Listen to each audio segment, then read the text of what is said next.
These are all the dangerous ways to eat the danger witch. The fork and knife. The sloppy eater. The $245 million bite. The be really loud on the plane while all of my teammates are trying to sleep on an international flight. Audible at the 1 yard line so I can win MVP. I call this one the go through my manager.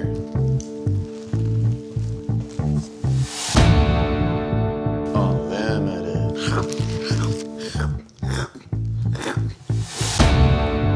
Stay away from my girl!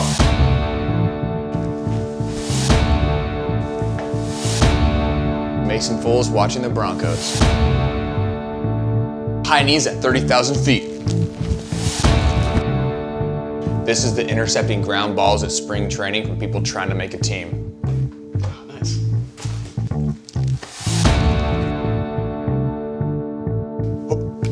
What was that?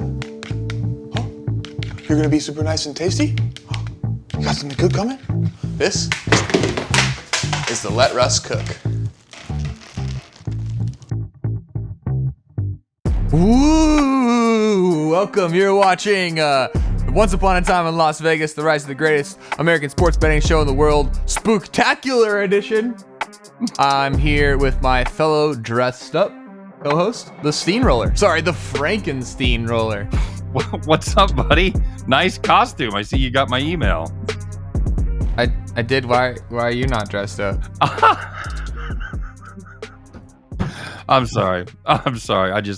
I love doing shit like that. So At least tell me that Folz and Delano are dressed up as well. Oh, I may have some bad news for you there too. It seems I forgot to send them the email. Whoops. You look great though, buddy. What's your costume? Do you have a name for that? I'm Beetle Ref. Beetle Ref. So if you say roughing the passer 3 times, I don't show up. Nice. Outstanding. How was your weekend, buddy? I'm sorry, I'm going to laugh at you every time I look at you. How was your weekend? Did you have a good one? No, I didn't do anything. I was working on this costume. Wow. How long did that take you? 3 days. Okay, well, certainly time well spent, and I know our viewers will appreciate you dressing up like that, Rocky. I'm going as a Kansas City Chiefs tight end. What could be more of a costume than that? Well, if it was 2015, you'd be the only one at the party. Absolutely true. Hey, it's good to be here. Hope everybody had a great week. A lot of fun football, a lot of interesting games that we saw, a lot of interesting games coming up for sure. It is nice to be here. If you're new to the show, I'm Scott the Steamroller Steehn. I'm the lead handicapper at winnersandwhiners.com, co-creator of this little baby right here. And to Frank and Ref, there is it's Beetle Ref. Beetle Ref, sorry, is Rocky Foré, allegedly my boss. So we'll say you have my undying respect, right, Rocky, dressed like that. Absolutely true. So, all right, we got a lot of games to get to, but first, how about meeting a couple other handicappers? We got it's the young crew. We kind of alternate weeks between the young guys and the old guys, so to speak, as far as the veterans go. I know Reichel doesn't want me to call him one of the old guys, but he's all the way from Denver, Colorado. He gets up every day and prays that they'll trade Russell Wilson. He's a great handicapper. We're lucky to have him. Maybe he's ready to play quarterback. I don't know. It's Mason Folz, everybody. What's up, Mason?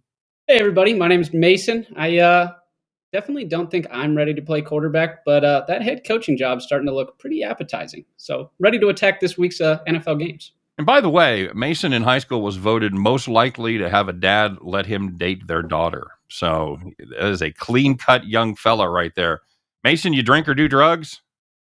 Negative. There's still time. Still time. Don't give up yet. On the other side of the screen here, my immediate right, your left as you face the radio dial, all the way from Houston, Texas, via Cleveland, Ohio.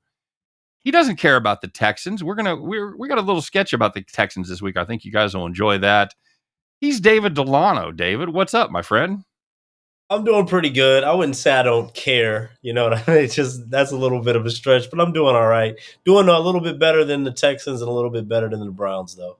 If the do you ever look at like tickets? Do you ever go see the Texans play? What are tickets like? $8? Last time I went last year, the weekend of Thanksgiving, where they played the Jets.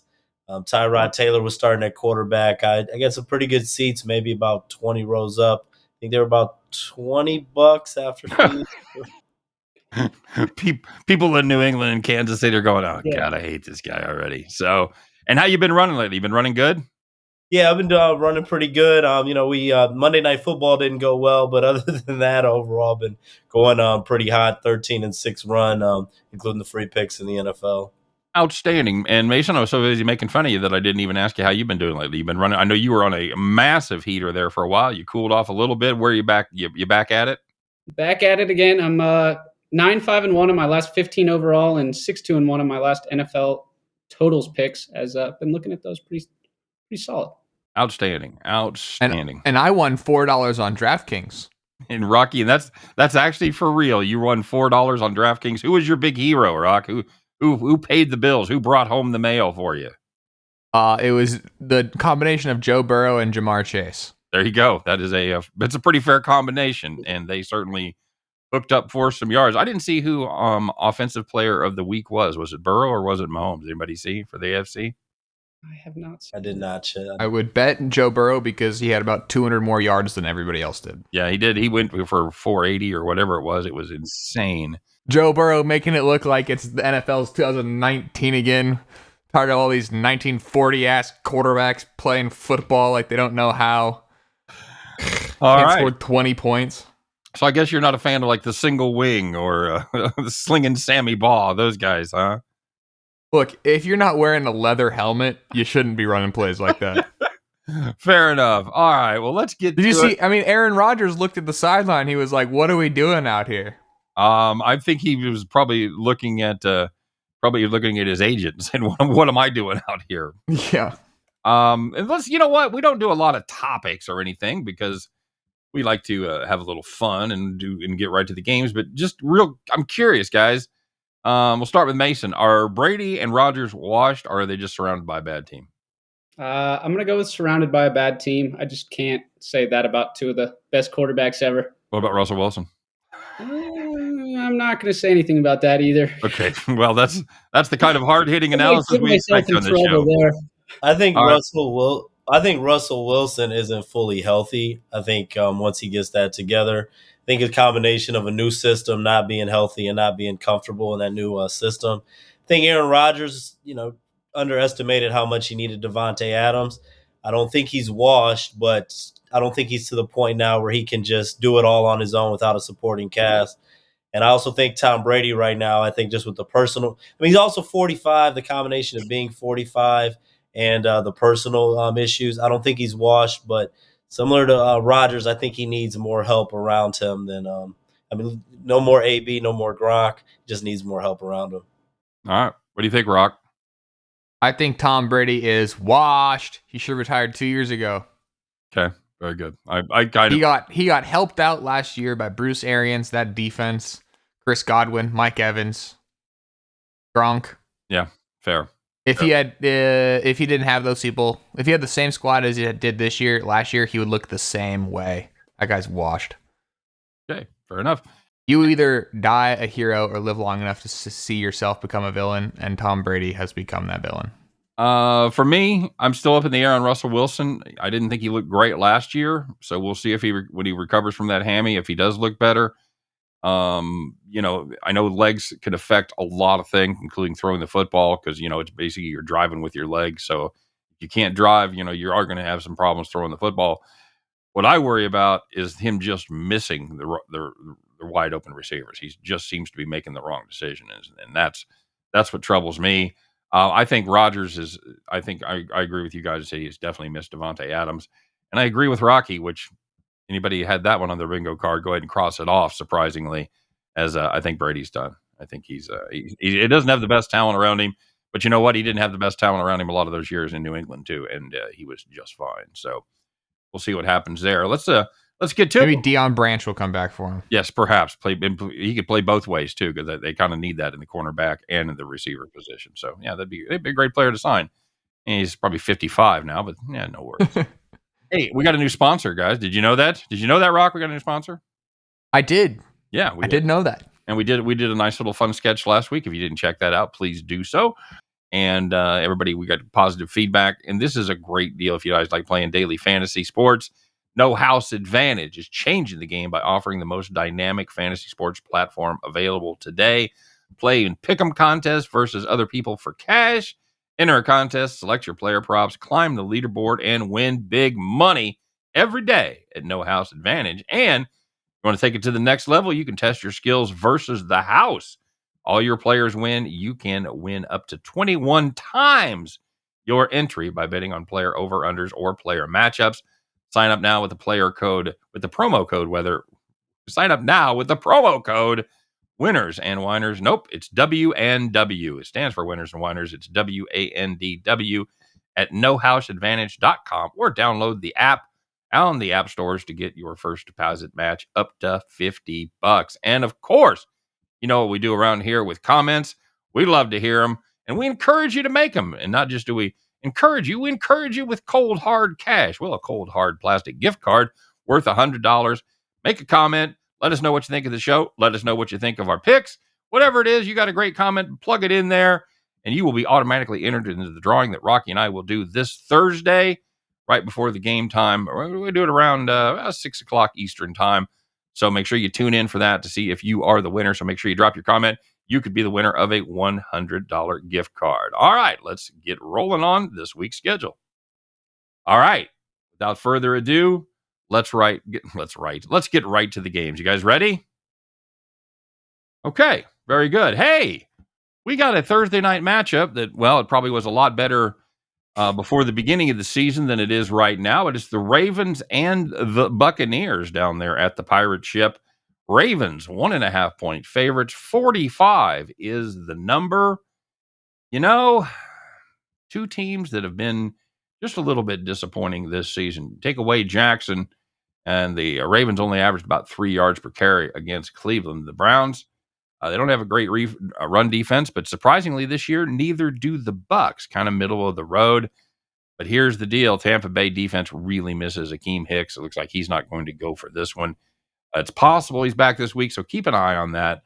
Baltimore has 3 losses this season. None of them have come by more than 4 points. They play everybody close, or they blow them out. I think the Ravens step up. How could I bet on a guy I just said was washed? Ravens minus 1.5.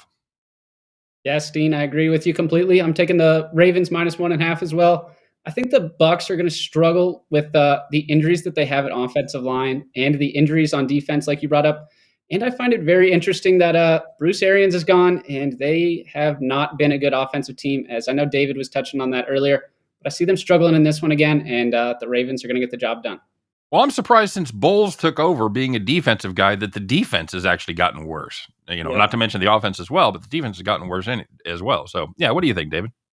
I was really looking for ways to take the reasons to take the Bucs in this game, but I'm gonna have to agree with you guys and also take the Ravens here on the money line to get it done.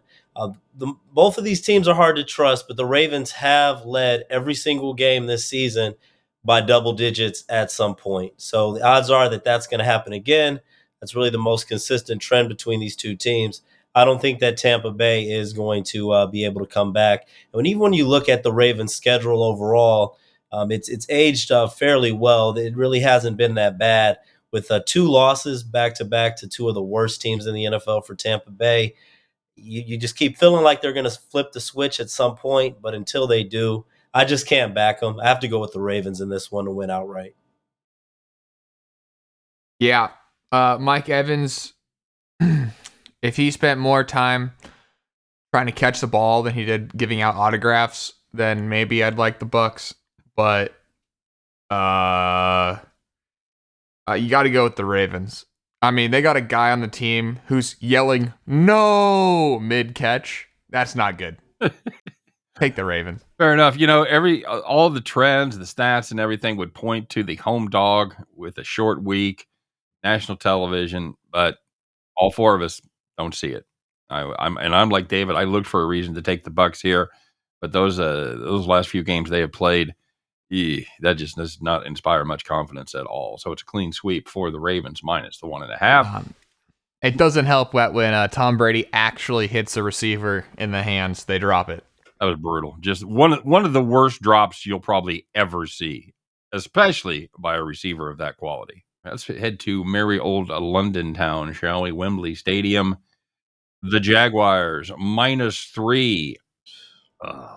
Designated home team against the Broncos. Congratulations, everybody. You get to see the Broncos on national TV. This one, though, you're going to have to make an effort. You're not going to sit down on a Sunday or Monday night and just have it be on. You're going to have to make an effort to get up early for this one. Jaguars -3, total 39.5. I don't even know why this is a question. Denver, the worst scoring offense in football, the third best scoring defense.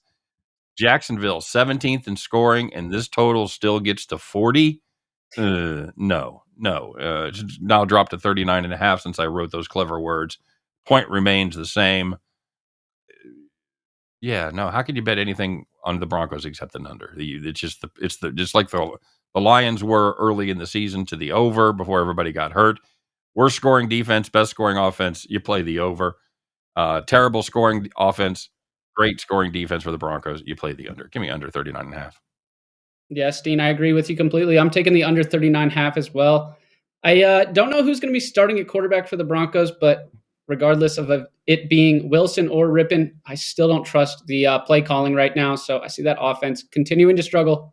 I'm not going to lie. The Broncos defense is the only thing I'm really proud of this season. See them shutting down the Jags, keeping the score under 39.5. I'm going to go ahead and, since I know neither one of you really trust the side on this one, I'm going to go ahead and lean on the Denver Broncos. It's really hard to trust either of these teams, but I just can't give points to the Jags in this situation.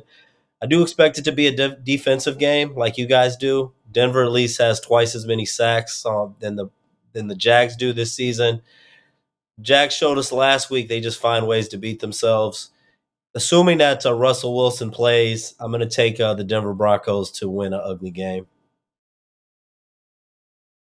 I'm so glad this game is in London. It's 6:30 my time. I don't have to watch it. No. I would rather wake up and watch Matlock than watch this game. So, but I think that I like I'm going with David though. I got the Broncos in this game. Okay. The Jaguars are still not there to beat a team like the Broncos, who all they need is one touchdown to win the game, and that right there is making me change my mind. I gotta go with the Jaguars because you know what? The Broncos have to score a touchdown to win the game, so I'm saying it's 13-6 Jaguars. Okay, well, so much for this show being all scripted out and whatnot. Next up on the slate, speaking of AT&T, it's AT&T Jerry World hosting the Bears. Cowboys at home laying 9.5, 42.5 is the number. You know, Dallas gave up 26 to Philly, not surrendered much in the other 5, giving up just 13 points per game in the other 5. The Bears defense, dare I say it, starting to play a little bit better. You know what? I think the Bears, if they can get to 17, maybe even 14, I think they can beat the number here. I think this is probably going to be a little bit of a knockdown, drag them out affair. I'll take the Bears plus 9.5. Maybe I'm still on that Bears high for Monday night, but for right now, I like the Bears and the points.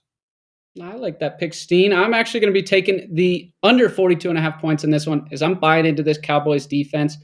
I don't see them allowing Justin Fields to have another good game. And Dak Prescott looked a little shaky in his first game back as that first half was hard to watch. I don't see a lot of points scored in this one. I'm going to be taking the under 42.5. I'm on with you, Steehn. I'm going to go ahead and take the Bears with the points in this one. As bad as the perception is, and even though the Bears haven't looked great, I mean, you look back, they had the 8-point road loss to the Giants. They had the 7-point road loss to the Vikings. They had that ugly loss to the Commanders by 5, and then they come out with that 19-point win against the Patriots. They have been managing to at least get by and stay somewhat competitive with what they have. The Cowboys, I think that they're still going to take some time for Dak Prescott to get back. That game against the Lions was a lot closer than that final score indicated. Dallas was only up 10-6 going into the fourth quarter, and they had a 5-1 turnover edge against the Lions in that game, and it still was relatively close for a while. I like the Cowboys to win outright, but this is too many points. I like the Bears to cover the number. I think the Bears can keep this game within at least 8 or 7 points.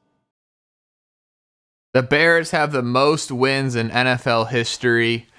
Matt Eberflus finally figured out that Justin Fields isn't Rex Grossman. He's not Jay Cutler. He's not Chase Daniel. He is Justin Fields. If they let Justin Fields be Justin Fields, they will win games. And you know what? Or they'll lose them by less than 9 points. I like the Bears. Oh, how about a little Raiders Saints? It's the battle of the black. Black and gold versus black and silver. Raiders are the visitors as they come to the not the Superdome. It's the Mercedes. Is it the Mercedes-Benz Superdome or is it just the Mercedes-Benz Dome? No, it's the Caesar Superdome. It says. Oh, they changed. Oh no! Oh, Mercedes-Benz gave it up, huh? Yeah, Mercedes-Benz is just Atlanta. Yeah. All right, that reminds me. Make sure you get that Caesars app going. Get those bets down because they got to sponsor those stadiums. Hey, Raiders -2. Raiders -2 on the road to the Saints. Total 49. Well, here's a shocker. You guys may be stunned by this, but having Andy Dalton throw the ball 49 times is not a recipe for success in the NFL. Here's the other problem with New Orleans. They're kind of quietly the second worst scoring defense in football. The Raiders, well, they play decent run defense, and I think the Saints probably going to fall behind in this one. Going to have to start tossing the ball around the yard. We see how well that goes. I like the points here. I think there's going to be a bunch of them. I'll take the over 49 as defense will not be the word of the day. I'm going to take the Raiders money line in this one. I just don't believe in this Saints team with Andy Dalton at the helm. Last week, like you said, threw a bunch of passes, obviously multiple to the wrong team at the end of the half that ended up killing the Saints. As I see him turning the ball over a few more times in this one, they're not going to run the ball enough. The Raiders, I can't believe I'm going to say this, are going to win this game. I'm actually going to agree with both of you guys. I do like the over as I think that this is going to be a shootout. And I also like the Raiders to cover the spread in this game. After getting off to that slow start, I do like what I've been seeing out of the Raiders. New Orleans has been just been inconsistent. I know they do have the home field advantage right now, but I like the direction. Hard to say this, but I actually like the direction that the Raiders have been going in, and I think that the Raiders are going to win this game by at least 3. So I'm going to go over the total and also go with the Raiders. Ooh, a twofer for Dave. Very good. I'm going with David again. The Raiders are terrible. You know who's worse than the Raiders? Andy Dalton. Andy Dalton is going to throw so many. Wait, no. You said the Saints or the Raiders? Saints. I said the Raiders. He's got the Raiders. Just kidding. I'm going Saints. What? I just realized halfway through that sentence that it didn't make sense because the Raiders are terrible. Andy Dalton is even worse. Andy Dalton is going to gift them so many interceptions, and the Raiders are going to drop every single one of them. Okay. I got the Saints. Very good. Well, guys, we're going to take our first break. But before I do, want to let you know that my premium plays are available. We've been doing very well on the footballs betting here the last couple of weeks. We're riding a hot streak right now. So make sure you use that code LVSTEEN50, LVSTEEHN50. That'll get you 50% off of my picks, David's picks, or Mason's picks, any of the handicappers at Winners and Winers. That'll get you 50% off. And of course, don't forget to comment. You could be $100 richer just for expressing your point of view. What could be more beautiful than that? Drop us a comment in the comment section. You'll automatically be entered in the drawing. Could be a $100 gift card coming your way. We'll be right back after this.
I know how Carson Wentz feels. I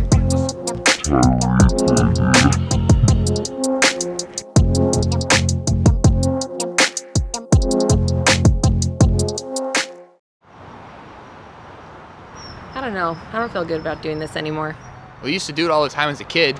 Yeah, but we're getting a little old now. Well, you can stay here. This house has the big stuff. Trick or treat. How old are you? That's like rude to ask me that. Too old to be trick or treating by my book. But everyone knows that you give out the big stuff. Yeah, none of it's for you.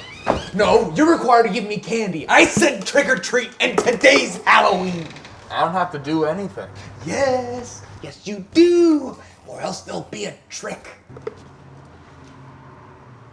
Like what? Like, I'll spill water on your porch, and then everyone's gonna think that it looked like you came home from work and you had a tinkle real bad, and you couldn't get your keys out in time, so you wet yourself right then and there. What? I said I'll turn this site into a pee zone. I'll tell everyone in the whole neighborhood that you're bad at judging how long it's gonna be before you're gonna piss yourself dry. I would prefer if you got off my porch. Then give me candy! Fine. Take it. Thank you.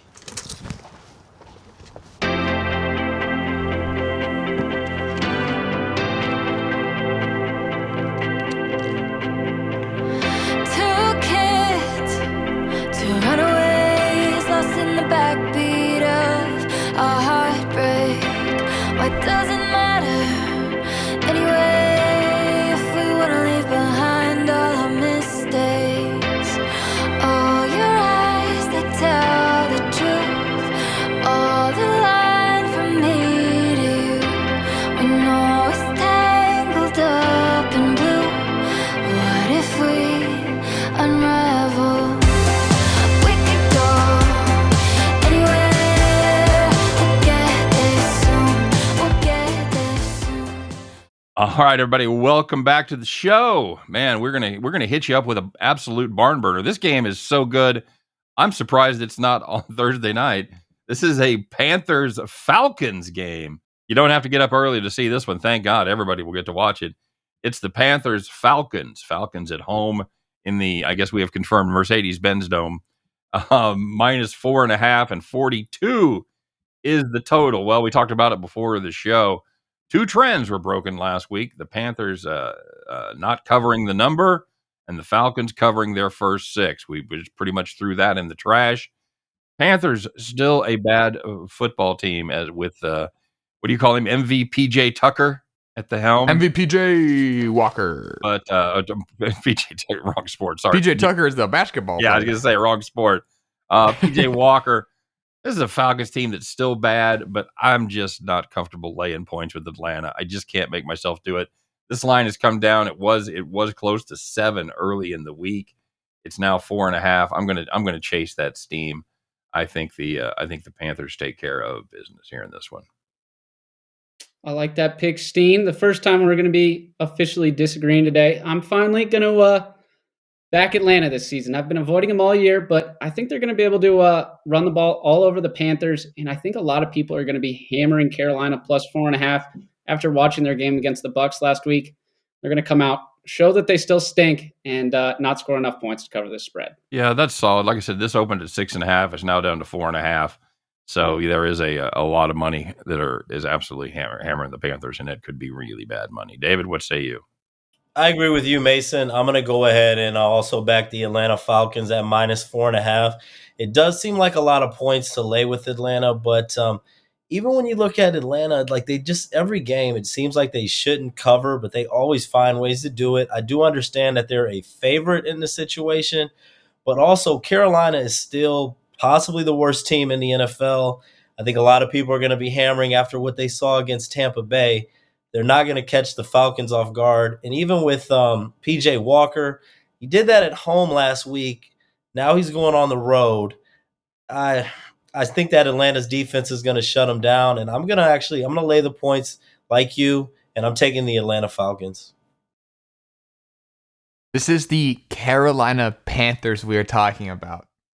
The Carolina Panthers. If you take out last week's win, we would have not even covered this game on the show. We would have said, take the Falcons and move on. That's what I'm saying. So you're Move on. Okay. So are you taking? I don't even give the Panthers attention. They're out here trying to get 2 picks for Brian Burns or whatever his name is. You're right, Rocky. Give up. And last week, too, actually, I mean, look at what Joe Burrow did with them. I mean, I know that they seem like they got exposed, but this is a completely different situation this week. They're not going against Joe Burrow this time. They definitely are not. I'll tell you, this kind of reminds me that game last week with Carolina and Tampa Bay reminds me of the Chiefs pre-Mahomes. They were in the middle of their 2-14 season. Green Bay came to town. I believe they were 10-0 or 11-0, and the Chiefs beat them for one of their 2 wins that season. And you just any given Sunday, you never know when it's going to jump up and bite you. So yeah, Carolina may absolutely go back down in their hole. I can tell you right now, I will not be investing in this game personally. So, oh no, I think you should invest in this game. All on the Falcons. Yeah, well, that could be true too. Let's take a look at the Battle of Pennsylvania. Is it what is that? Is it still 70 or is that 74 that runs between Pittsburgh and Philly? You may know any East Coast guys. David, you're an Ohio guy. Yeah, but I'm not a Pennsylvania guy. All right, good chat. I've been to both cities, but I haven't made that drive from one to the other. So I think it's I-70. I'm not sure. I think that's it could be north. Anyway, it's the battle of some highway between 2 big cities in Pennsylvania. Best description of Pennsylvania I ever heard. Philly on one side, Pittsburgh on the other, Alabama in the middle. If you've ever been there, you know that's absolutely true. However, this is going to be the Eagles at home, giving 11 to their poor little sisters there on the west side of the state. 43.5 is the number. Pittsburgh may have a little success running the ball early, but I think when Philadelphia gets the lead, you're going to have to force Trubisky or whoever they have playing. I don't know if it's going to be Pickett. I don't know if it's going to be Trubisky. Hey, anybody remember Mason Rudolph? Yeah, he was a guy. Whoever it is, they're going to have to throw the ball more. And just like most teams where you don't know actually who's going to be playing quarterback, that's probably not going to go well. Philadelphia has done very well at home this season, 3-0, ATS. I know that's a ton of points. What could possibly go wrong? Give me Philly minus 11. Steehn, I love that you said that because I feel the same exact way. I'm going to be taking the Eagles minus 11 as well. I just don't trust their quarterback situation. And I don't know, Najee Harris just hasn't impressed me that much on the ground this season, as I don't see him having a big game either against this Eagles defense. And Jalen Hurts continues to ball out, so I'm going to take the Eagles minus 11. Well, they talked about it last week about Najee Harris having a problem with his arch, and he had some kind of artificial arch support, and supposedly that was no longer a factor. But I was just looking to see what kind of breakthrough week he had last week without his plastic or steel arch that is a very good point. or whatever it was. He went for 65 yards and 17 carries, so less than 4 yards per carry. Yeah. Maybe put the arch support back in there. Just saying. That's it. Apparently that was not the answer. He is not.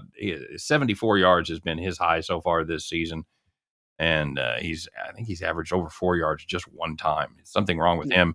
If Pittsburgh can't run the football, it's going to be a long day and it's going to be a long season. So yeah, very good, David. Not sure if I have the guts to actually bet this game or use it in a contest, but I'm actually going to go with the Steelers plus 11. It looked like they were going to get blown out in that game against Miami. I thought that they made some nice adjustments to stay in that game. I know this is a different animal here, but with Philly, they still haven't played a complete game in most of their contests. They either start off really hot and hold on, or they turn it on later. They usually seem to play 2 good quarters. They're definitely capable of beating the Steelers.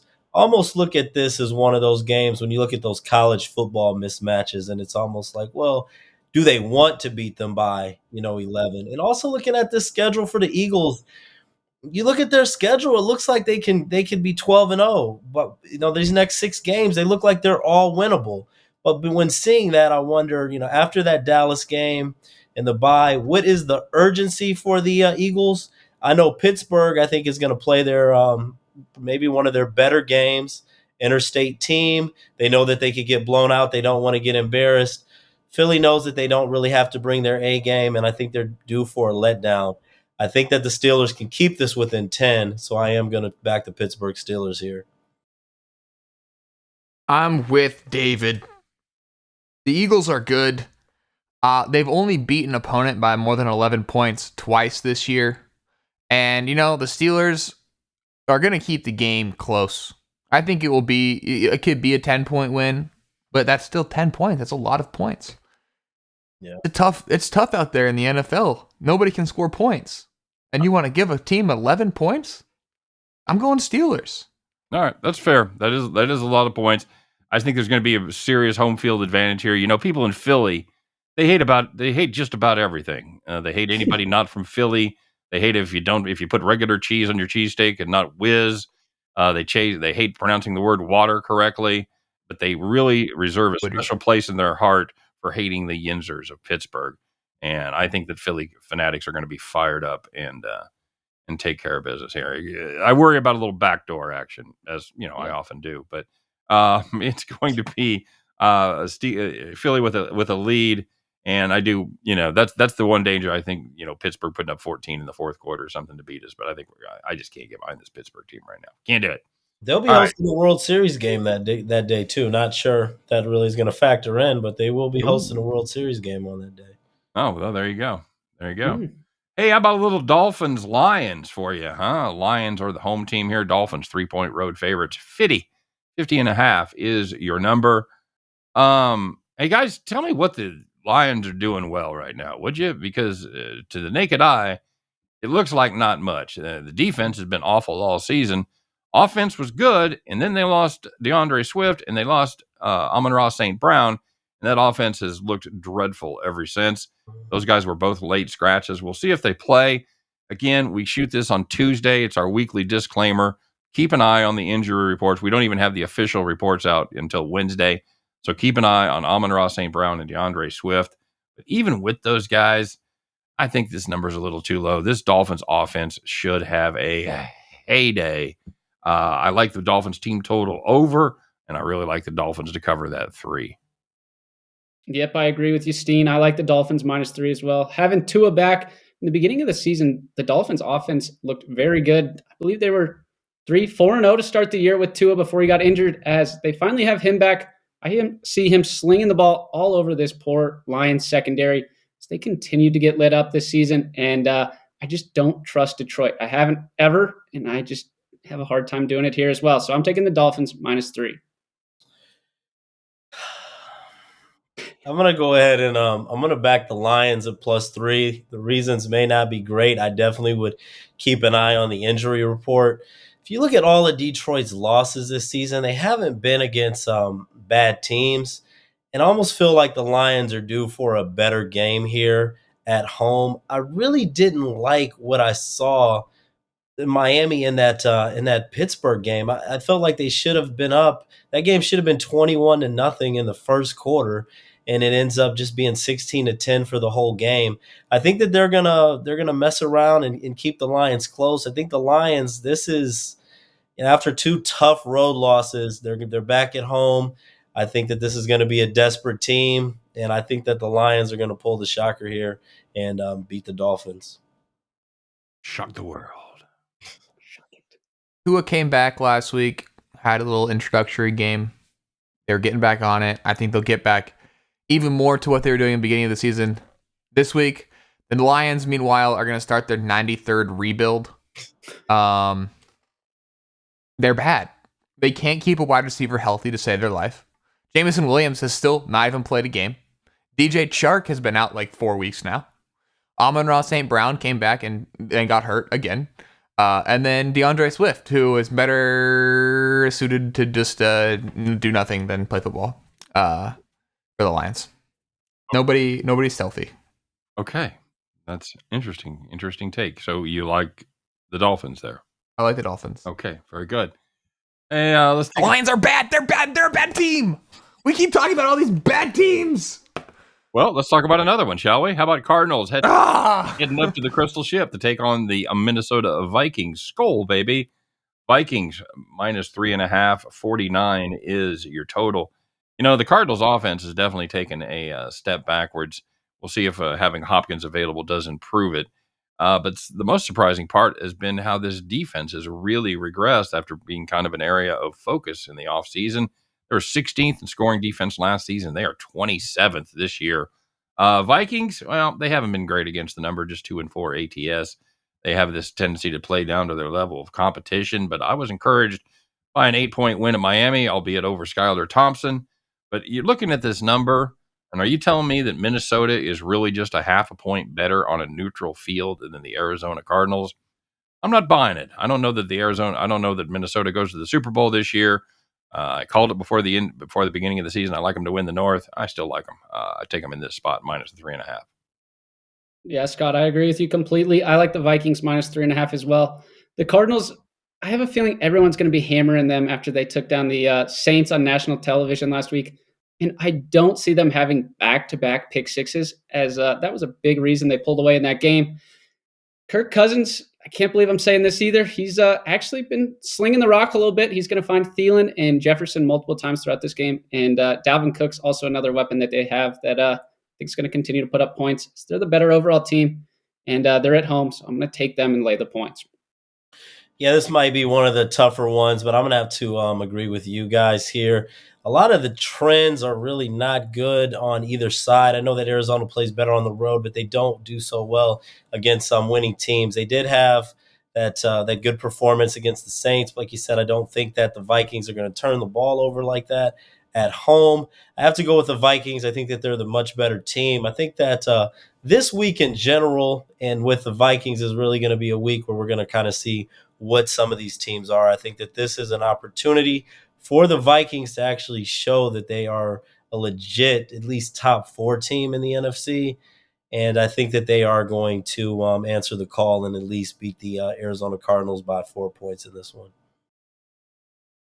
You know, I did originally have the Vikings in this game, but given that you guys are picking the Vikings, that makes me think that I need to not pick the Vikings, because if you rely on the Vikings, if you think the Vikings are going to do well, they will do bad. That's a good point. And that is some grade A analysis from me, Rocky Foré. 3 people chose the Vikings, therefore the Vikings will be bad. I want the Cardinals. Okay, very solid. For no other reason. All right. Hey, Mason, tell us why we should take your premium picks and how to get 50% off, would you? Exactly. Dean, to get 50% off, don't forget about that promo code, #LVSteehn50. Put that in at the end of checkout to take some money off the top. Don't forget about my premium plays. Like I said earlier, 6-2-1 in my NFL's total run right now. And I've had back-to-back winning Sundays in the NFL. So I've been seeing the boards very well, and I'm looking to stay hot this week. So check out my premium picks on the Winners and Winers website. Very good. Rock, want to take us to break? You've been watching Once Upon a Time in Las Vegas. We're going to go to commercial, be right back, and maybe somebody else will be wearing a costume when we come back. Nick Casario. Nick, Roger Goodell, how the heck are you? It's always a great day in Houston, Commissioner. What can I do for you? Well, Nick, as you know, there's been a lot of complaints lately about the quality of play in the NFL. Uh-oh. Right, so I decided that the worst team at the halfway point is gonna get relegated. I see. We were sure it was gonna be Carolina after they traded 2 of their best players. I mean, put up a sign that says we're tanking already. 1 second, Nick. Anyways, so that left us with a showdown between you guys and the Raiders for the worst record. And I don't need to tell you who we were rooting for around here, okay? Do I, Nick? But we had the lead after 3. But this isn't hockey, is it, Nick? No, sir. So because of your guys' full fourth quarter collapse, you're headed down. Down where exactly? FBS. The SEC, to be specific. The SEC? Well, then Georgia's coming to the AFC South, and heck, they're probably gonna win it. Yeah, Commissioner, I was just looking at the schedule, and we'd have to play Tennessee and Florida. Hell, even Mississippi State has shown some flashes. What are you asking, Nicholas? I guess what I'm wondering is there another spot in a different conference? Well, did not expect that. I guess we can see with the Big Ten. They probably won't notice another team being there. Ohio State, Michigan, the Nittany Lions. What else have you got? Pac-12. Oregon, UCLA. Pass. I was thinking maybe like the MAC. The MAC? They don't even have a team in the top 70. Well, that sounds perfect. The Texans are ready for some action. Hey, can you get us one of those Wednesday games against Akron? Goodbye, Nick. Football me now. Stop. Oh, those pains you never die. I feel, yeah, I do. Return like the Mac. I should see what Marlon's up to. Wow, Sheila, that sure is a bad combination of a baby orangutan and 20 feet. I'm just glad the kid made it out okay. Hey, you're watching 15 Minutes, and I'm here with Jimmy O'Shea, the self-proclaimed most optimistic man in the world, who came into the attention of the world when he posted a photo of his futures ticket on Geno Smith winning the 2022 NFL MVP award. Jimmy, how you doing? Thanks! It's great to be here! So, Jimmy, Geno Smith, huh? You've got $100,000 on him to win MVP. What are the odds? 700 to 1! So that would pay you. To be honest, I was not hired for my math skills. $7 million! Wow! And do you think you have a chance? Of course! The Seahawks are first place in their division. Geno is first in completion percentage, fourth in QBR, third in traditional quarterback rating. He's got a real shot! So how did you know this was his year? After all, he is a 32-year-old quarterback and has only started in 5 games since 2014. That's the easy part! I bet him every year! Every year, huh? That certainly is optimistic. That's me! So how does being an optimist work out for you in everyday life? Honestly, it's kind of a mixed bag. Like, I bought 100 Bitcoins when they were $450. Wow, that means you made... I don't know. I'm the most optimistic man in the world, and I think you have no shot at figuring it out. I made about $6 million. That's fantastic! Yeah, and then I took all my profits and used it to buy Dogecoin to the moon! Oof. Yep. Jimmy, there's a lot of turmoil in the world.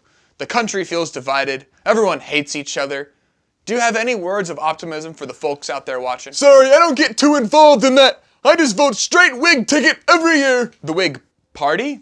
They haven't really been a thing since like the 1850s. Oh, we've just been biding our time. I really think 2020 is our year. Hey, what are you doing after this? You want to have a little dinner and see where the night takes us, my good man? No.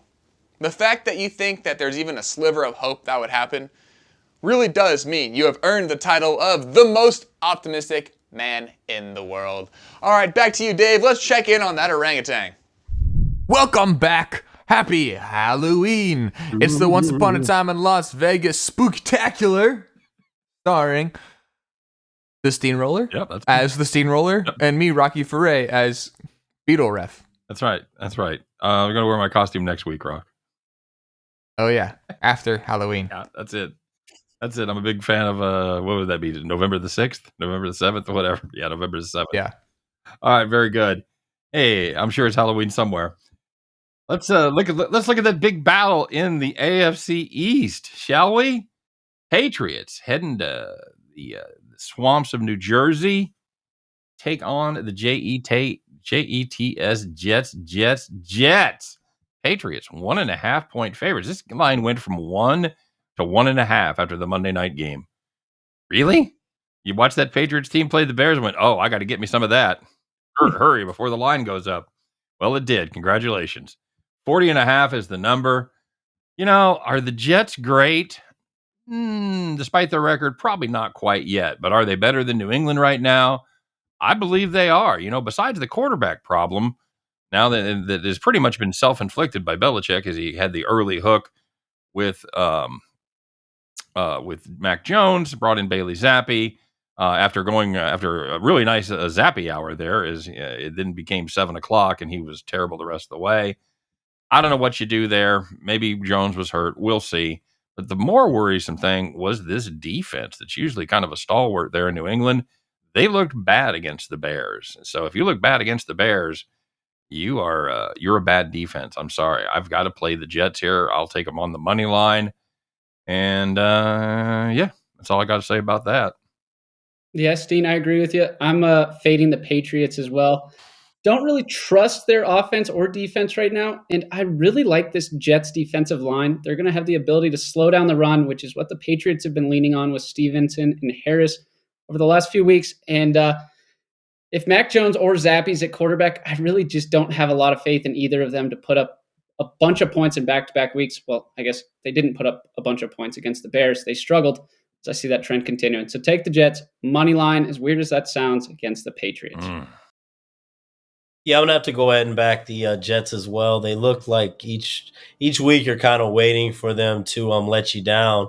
But they've really been playing well now with 4 straight wins. I mean, Pittsburgh, Miami, Green Bay, Denver. I think that that quarterback situation, I almost would like it better with New England if we just knew that Zappy was the guy. New England let me down big time on Monday night. I usually do not like to back a big favorite, especially in primetime games like that. But I drank the Kool-Aid a little bit, not doing it again this week. I'm taking the New York Jets. This is my impression of Sauce Gardner and DJ Reed next Sunday. Bored out of their minds. They're going to be doing nothing. Give them a week off. It's the Jets by 20. All right, bold call there. Rocky going with the alternate line, as it were. Hey, here's another exciting battle from the AFC South, said no one ever. It's the Titans traveling down to David's neck of the wood to play the Houston Texans.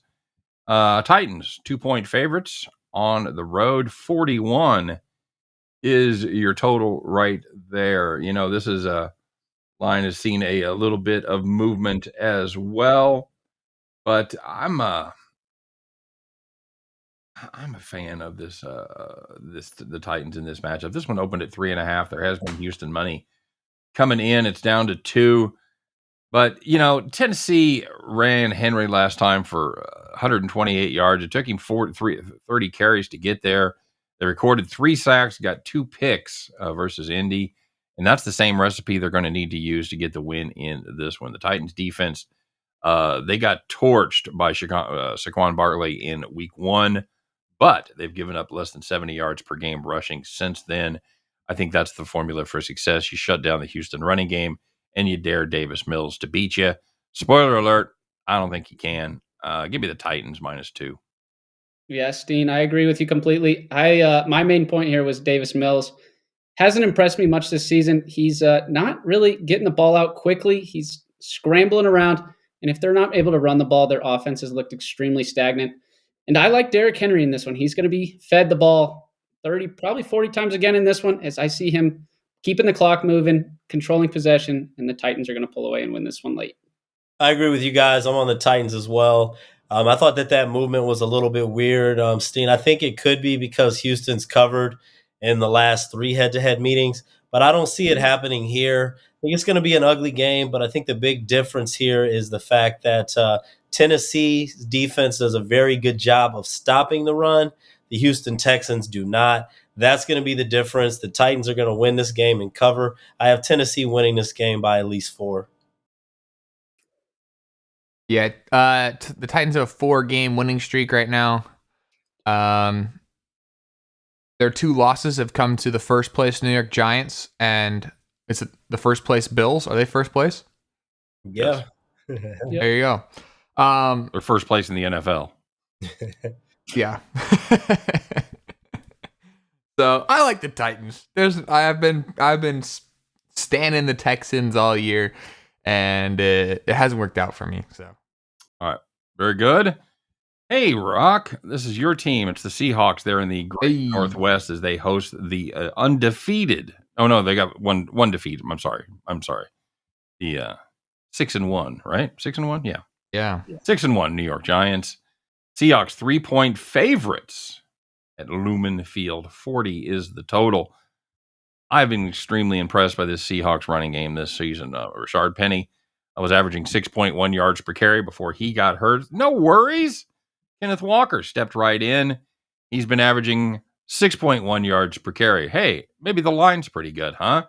The Seahawks, they lead the league in rushing at 5.5 yards per carry. Neither one of these defenses is great versus the run. They rank 27th and 28th, respectively. Who's who? Who cares? They're 27th and 28th. Now, so what does that mean? It means which quarterback do I trust more? Well, Geno Smith, MVP hopeful. He's 3rd in quarterback rating. He's 4th in QBR. Meanwhile, Daniel Jones, 14th in quarterback rating, 6th in QBR. Smith 1st in completion percentage and 6th in yards per attempt. Jones 12th in percentage and 28th in yards per attempt. He's just not throwing the ball down the field. Even without Metcalf, I think Seattle can still move the ball better than the Giants through the air. I think the Seahawks take care of business in this one. Could be late, but I think they get the win and the cover. Give me Seahawks -3. I am going to disagree with you on this one, Steen. I like the Giants +3.5 on the road against the Seahawks. I just don't trust that Seattle defense. They're giving up a bunch of air yards as I see Daniel Jones actually looking like a solid quarterback in this one. And Saquon Barkley's been on a heater over the last few weeks to start the season as I see him running the ball all over the Seahawks again in this one.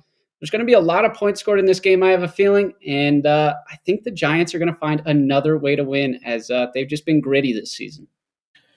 Well, I agree with a lot of the things that both of you guys said. And actually, what I think the best way to play this game is I like over the total. I think you had 44.5, 45. So I'm going to go over 45. I mean, the Giants have scored at least 23 points in their last 3 games. Seahawks have scored at least 23 in 4 out of their last 5. And really, like both of you guys said, neither of these teams are good at stopping the run, but they both run the ball very well, both in the top 10 in the NFL in rushing. Obviously, that Seattle defense is not going to be able to stop Saquon Barkley. No matter who's running the ball for Seattle, they've got some good running backs over there. And it's not going to be just one of those running, grinding out the clock games. I think there's going to be some big, long, explosive runs with moving the chains. I do not see this game staying over 45 points. I see it getting into the 50s. So I like over in this one. People wondering what kind of okey doke shit we're doing here. We got the total on this at 24. Surprisingly, we're all going over. So mark that down as a win. Running our sportsbook apps. Right. I got it. It's a different app. You can't find it. Rock, what do you got here? Guess which team has the number one defense on DVOA in the last 2 weeks? The Seattle Seahawks. Man, and that is against the Cardinals and the Chargers. The defense put it together. Sure, DK Metcalf got carted off the field to poop for about 4 weeks, but I think they got it. Okay. The Seahawks. All right. Not much of a homer pick there at all. Don't worry about it. No, it wasn't. It's not. It's not at all. All right. The Commanders and the Colts get together in the Dome there in Indy. Colts 5.5-point home favorites. 41 is your total. Raise your hand if you had the Colts to be 30th in rushing yards after 7 games. Anybody at all? No, I didn't think so. Who had the Colts being terrible at the quarterback position? Well, everybody did. Absolutely. Matt Ryan was done, 2019 or so, but yet they kept propping him up. It's like Weekend at Bernie's watching him play quarterback. Ellinger gets the start this week. Woohoo! Couldn't be more excited about that. He's more mobile than Ryan, so you look for him to be running for his life instead of just standing there and letting everybody just swamp over him and or fumble. He couldn't possibly fumble less or any more than Ryan. Ryan had 11 fumbles so far this season. Guess what that means? It means the O-line sucks. No matter who's back there, they still suck. Are they good on paper? Yes. Well, somebody should let them play on paper because on the field, they've been terrible. Taylor's been averaging just 4.2 yards per carry this season. I don't know if it's him. I don't know if it's his line. I don't know if they all just hate Matt Ryan so much they don't want to do anything. Whatever it is, Colts have been bad. I'll take the Commanders here plus 5.5. Yeah, Steen, I agree with you completely. I like the Commanders plus 5.5 as well. I believe they put Carson Wentz on the IR correctly, so Heineke will be starting again in this game. That actually gives me some confidence. Heineke's kind of a baller. He showed out last week against the Packers, and he continued to get to the ball to a bunch of their young weapons between McLaurin, Curtis Samuel, Robinson, Gibson. They got a bunch of guys on that offense that I see putting up some points in this game. So I like the Commanders plus 5.5 to cover the spread. I actually like Sam Ehlinger starting over the Colts more than Matt Ryan. I'm excited to see him playing. But I also like Taylor Heineke starting more than I like Carson Wentz starting. And there's no way in this starting spot for Ehlinger that I am laying the points with the Colts. I got to take the Commanders in this game. I'm taking the Commanders. All right, very good. This game is my Christmas. I have been waiting so long for Taylor Heineke and Sam Ehlinger to start. And I am so excited that these two guys get to play because we're watching Carson Wentz and Matt Ryan. I was by myself watching the Colts game this week, audibly screaming that I had to watch Matt Ryan. Matt Ryan, he's terrible. Meanwhile, also, Carson Wentz robbed Sam Ehlinger of a Rookie of the Year award. So, he's going to come in and just absolutely dominate the Commanders. I think both those quarterbacks will have 300 yards, 2 touchdowns minimum. Rocky's Proppies. I want Ehlinger and Heineke 300 yards. Okay. All right. I love those guys. Very good, man. You have odd fixations on the weirdest players, man. I have to. All right. Very good. Hey, Dave, before we go to break, tell us why we should get your premium picks and what that code is. That promo code is LVSteen50. You could go ahead and use that. Any package over there along with the best bets. Winning in the NFL is hard. Each week I put out my top 3 plays in a 3-pack. Every single week this season, with the exception of one, I have profited on that 3-pack. And honestly, throughout the season, why should you use it on me? I'm leading the winners and whiners handicappers in the NFL this season. So that's why. And also off to a good start in the NBA, leading in the Major League Baseball. If you're interested in the NHL, then you can do it on one of these other guys. But for those other sports, I recommend go ahead and checking it out and seeing what we're going to do. Really like this weekend's card and looking to keep on rolling. That's right, folks. If you want hockey picks, don't see David, but everything else, he has been absolutely on fire. Make sure you check it out. LV Steen 50 for David or anybody else's picks. You can get them right over there at the Winners and Winers site. Hey, it's Halloween. We have some scary stuff for you. We've saved it for right now. So turn those lights up, grab a loved one, and huddle underneath the blanket. And we'll be right back after these spooky messages. She got out of the car and started to run away. That's when she looked back and saw the body of her dead boyfriend hanging upside down, his fingernails scraping the roof. Okay, tell us another. Yeah, tell us another. Okay, you want something scarier? Scarier.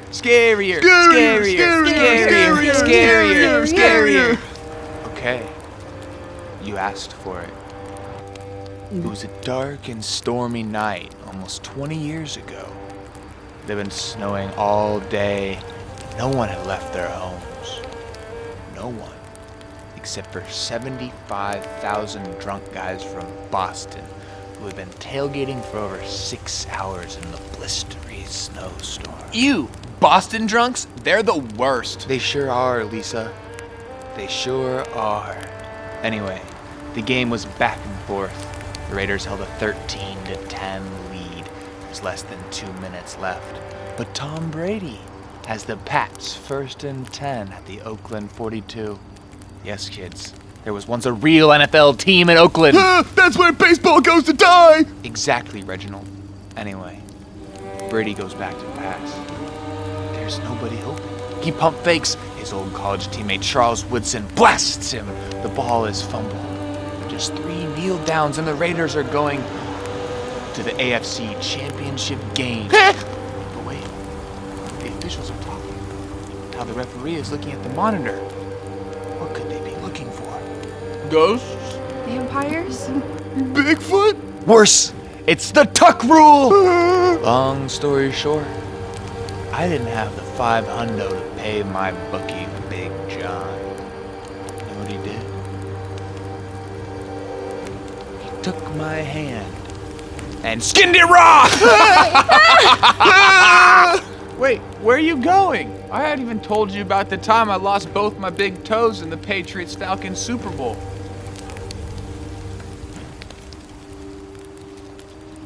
Kids. All right, everybody, welcome back. Hopefully, everybody isn't too scared. You're still with us. Real quick, Mason, what's the greatest horror movie ever made? I like The Conjuring. The Conjuring, very good. David, best horror movie? Sixth Sense. Sixth Sense. Oh, I see dead people. Rocky? It is the 1977 Suspiria Okay, that sounds like a film guy right there. or Jaws. I'm a big fan of the first Fright Night. I think moving the Vampire Next Door is very funny. All right, With Chris Sarandon, huh? yes, exactly correct. It's Fright Night for real. One of my favorite lines. All right, hey, speaking of scary, how about a couple of the teams that you thought would be right in the thick of it? Guess what? They're not. It's the Rams. It's the Niners. Rams, it's a home game for them. Well, sort of. They're playing in their home city, but it'll probably be at least 50-50 49ers fans. 49ers, 1.5-point road favorites. 42.5 is the number here. You know, the Rams, they played 3 good defenses and 3 bad defenses this year, and they have done well against the bad defenses. They have sucked against the good defenses. They've put up just 29 points total, including 9 when these two teams got together just 4 weeks ago. We've made a lot of it on this show. Shanahan owns this matchup, going 7-0 in the regular season over the last 4 years. I cannot play against the 49ers in spite of how bad they looked against the Chiefs last week. I think they do have the Rams number, and I expect that dominance to continue. Once again, what could go wrong? Give me another road favorite. I'll take the Niners -1.5. I'm right there with you, Steehn. I like the Niners as well. I just don't trust this Los Angeles offensive line. Matt Stafford isn't getting a lot of time to throw the ball, and they're just not scoring a lot of points.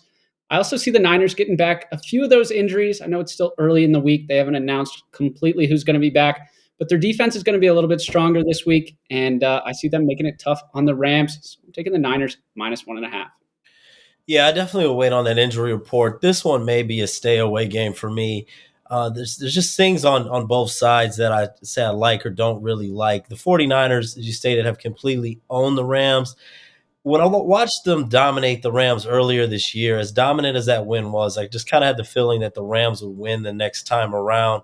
The Rams are coming off of a bye where the 49ers are coming off of that game against the Chiefs and also getting beaten up against Atlanta. But at the same time, with the dominance of the 49ers and the line here, you're not really getting points either way. If you make a play, it's who do you think is going to win outright. I'm going to go ahead and take a slight lean here to the 49ers because of the past dominance. They are the better team, and after 2 straight losses, I think that they bounce back. So if I did play this, I'm going to go ahead and take the 49ers.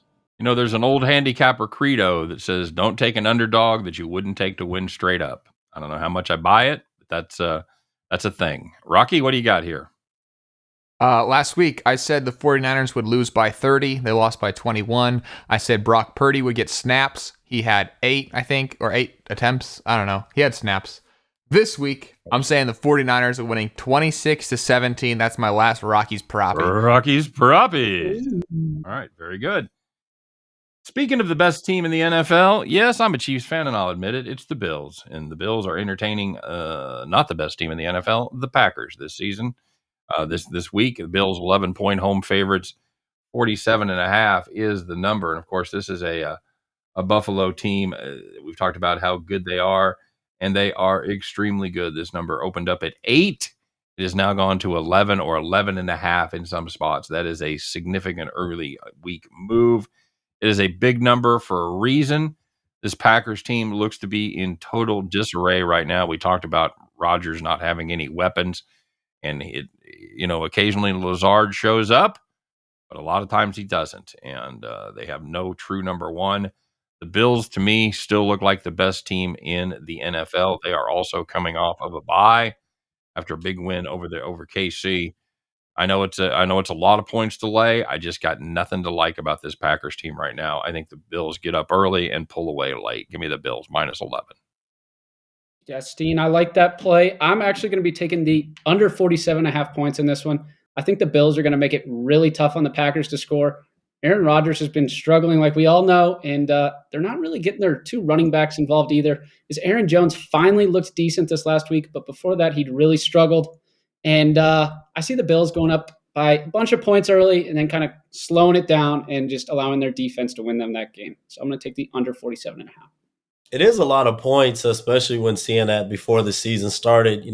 The Packers were expected to be a contender in the NFC. I'm guessing the look-ahead line was a little different for this game. But even with that, I'm gonna lay the points and take the Bills even at the 11. Buffalo right now looks like a team on a mission. Every year, there's always a team where looks like they're too big of an underdog and they keep losing, and there's always a team where they're getting a lot of points and they just manage to keep covering. They showed it against Pittsburgh. I don't like to. I think trends are helpful. I don't like to completely go off of them, but I mean the Bills 10-1-2 against the spread in their last 13 games against teams with losing records. And that shows me that they do not take their competition lightly, even when they're the better team. Packers, 1-4 against the spread coming off of a loss. We keep on, Aaron Rodgers is saying, that they're going to, at some point, people are giving them no chance this week. And now it's a good, I don't think that they're gonna do it. They're gonna try, but they don't have it. I got to go with the Bills. They're not going to overestimate the Packers. Bills by at least 13 points in this game. We're doing the drawing again this week, right? Oh, yes. Yeah, if you guys want to win $100, comment on the video. I got something for you to comment.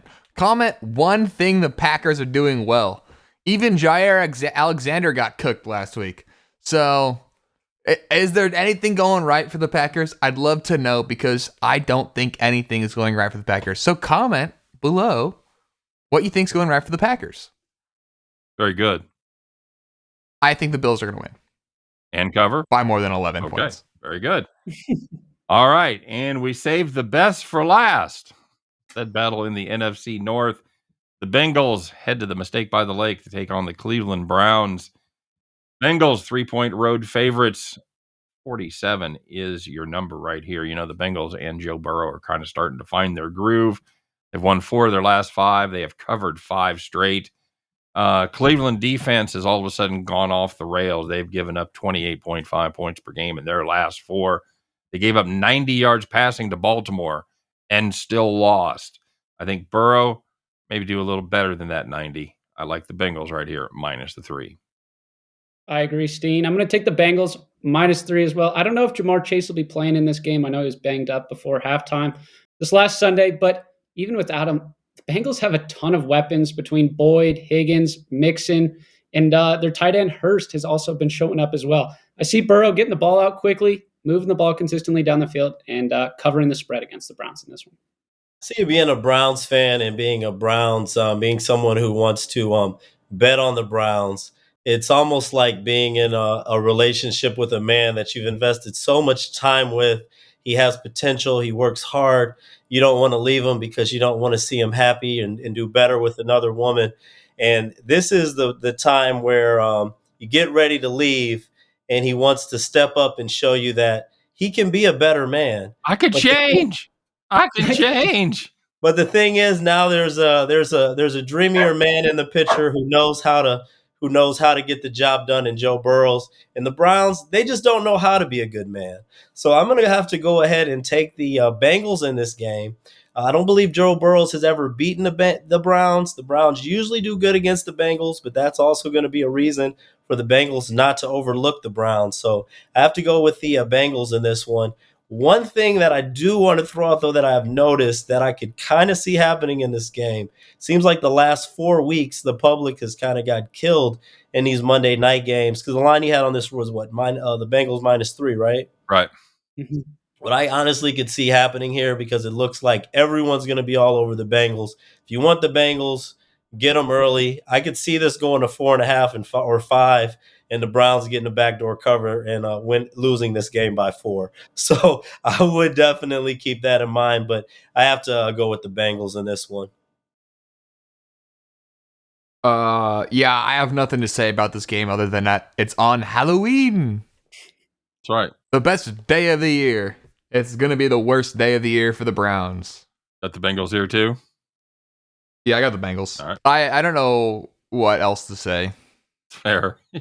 It's the last game. Rocky's out of gas. I'm out of gas. The Browns.